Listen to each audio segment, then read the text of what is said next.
Iritang-irita na nga itong si Irene Benitez nang hindi siya dito sinasagot ni Carlos Benitez.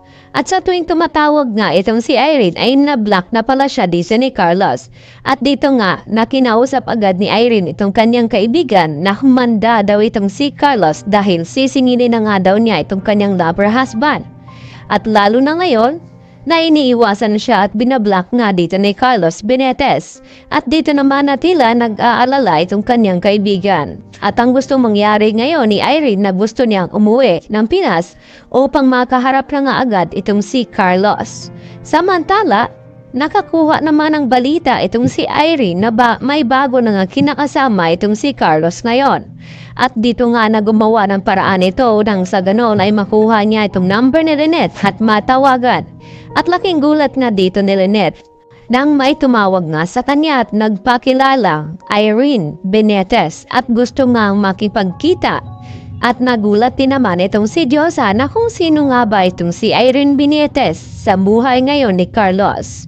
Samantala, agad na ibinalita ni Annalyn dito sa kanyang ina na si Lynette na ang gusto na nga mangyari ng kanyang ama na si RJ na palilipatin na nga daw siya dito sa Apex upang magkakasama na nga sila roon na si Justin, Zoe at ito ngang si Annalyn. At hindi na rin naman tumutol itong si Lynette sa mga gustong mangyari dito ni Annalyn dahil may karapatan naman siya dito sa Apex na manatili dahil siya din ay anak ni RJ. Sa kabaling banda, nag-aalala naman ng husto itong si Carlos dahil sa panay tawag nga dito ng kanyang dating asawa na si Irene. At dagdag pa dito sa kaso nga ni Moira at tumawag nga itong lawyer kay Carlos at ibinalita na hindi nga pwedeng makapiyansa dito kay Moira at hindi ito pwedeng lumabas. Subalit agad naman nakakuha ng kakampi itong si Moira sa loob ng selda at ito na nga tinatawag nilang Ninang. At agad na nakapasa itong si Moira sa unang task na inutos naman ni Ninang na kunin at bawiin ang cellphone na kinumpiska dito ng warden. At dito nga na nagpanggap na naglilinis sa office itong si Moira. At nakuha niya itong mga cellphone at agad na ibinigay dito kay Ninang. At ngayon nagtanong itong si Ninang kay Moira na kung ano daw ang ipapagawa nito. Dahil hindi nga ito nasusuhulan ng pera at ang gusto nga mangyari ay makuha lang nila itong kanilang mga cellphone. At dito na nga na nagutos itong si Moira na kinakailangan na ipapatumba daw ni Ninang itong kanyang star witness nang sa ganon ay wala nang pwedeng magsalita laban sa kanya. At mapawalang bisa itong kanyang kaso at tuluyan siyang makalabas sa bilangguan. Subalit walang kalam-alam itong si Moira na habang nakinakausap niya itong si Ninang, ay palihim naman nakikinig sa kanila itong si Madam Lutus. Kaya alam naman na alerto itong si Madam Lutus at nalaman ang mga kinikilos ni Moira at ang planong nito.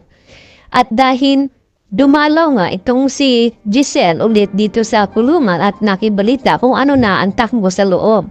At dito nga nagulat itong si Giselle na balak pa lang ipatumba ni Moira itong magiging star witness nang sa ganon ay hindi na makapagsalita ito laban kay Moira.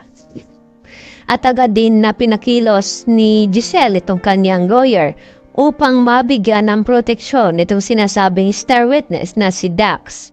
Subalit ay nagtungo naman sa Apex itong si Dax upang dalawin nga itong si Zoe at makipagkita at ang gusto pang mangyari ni Dax na gusto niyang i-date itong si Zoe dahil masyado nga itong obsessed sa kanya. Dahil nung una ay nagustuhan na talaga ni Dax itong doktora at ito daw ang mga tipong babae na kinakailangan bigyan ng atensyon. Yan naman ang sinasabi ni Dax kay Doc Carlos.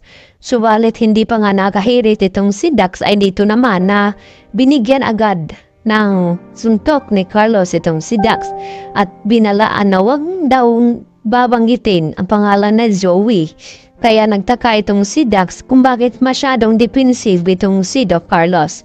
May gusto rin ba daw siya dito kay Zoe at walang kalam-alam ito na itong si Carlos ay ang tunay na ama ni Zoe.